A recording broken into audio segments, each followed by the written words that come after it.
It's possible. It's possible. It's possible.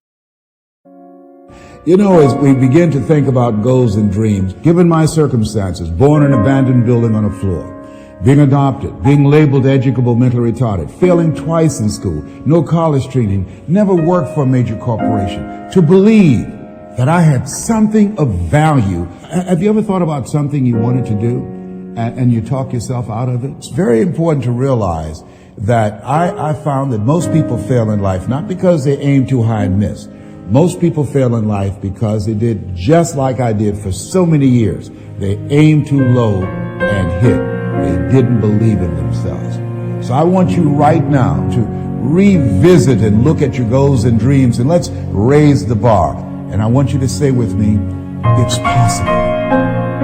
It's possible. It's possible. I can do this. I can make this happen. No matter how bad it is or how bad it gets, I'm going to make it. It's possible. Yes, your dream is possible. Say that to yourself every day. Feed your mind with words that you write and words that you hear and words that you speak to yourself. Feed your faith and your doubts will starve to death. Say to yourself, it's possible. It's possible. It's possible. Even when you have no evidence to point to, say to yourself, it's possible. There's nothing as powerful as a made-up mind. It's a struggle sometimes to do that, especially when you have people around you telling you that it's not possible, that you can't do it. And they're constantly pointing out your failures of the past, constantly reminding you of all of the things that you don't have going for you. I'm reminded of the story of the two little boys that were playing on some ice during the winter.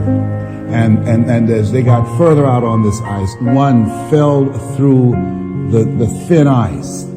And so the little fellow that was still on top of the ice, he was trying to save his little buddy.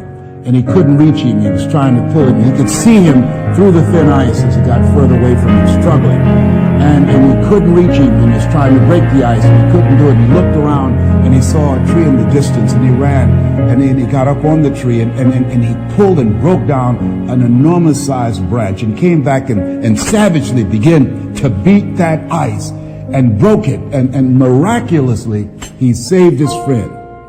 And when the paramedics came, and they were able to revive this little boy, they were scratching their heads. They're trying to figure this out. Said, how could this little pruny fellow go up in a tree and break off a branch this size and then come back and beat and break the ice and save his friend? They thought it was just miraculous. It was baffling. And an old guy who was there said, I can tell you how he did it.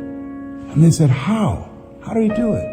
And he said, there was no one here to tell him that he couldn't do it.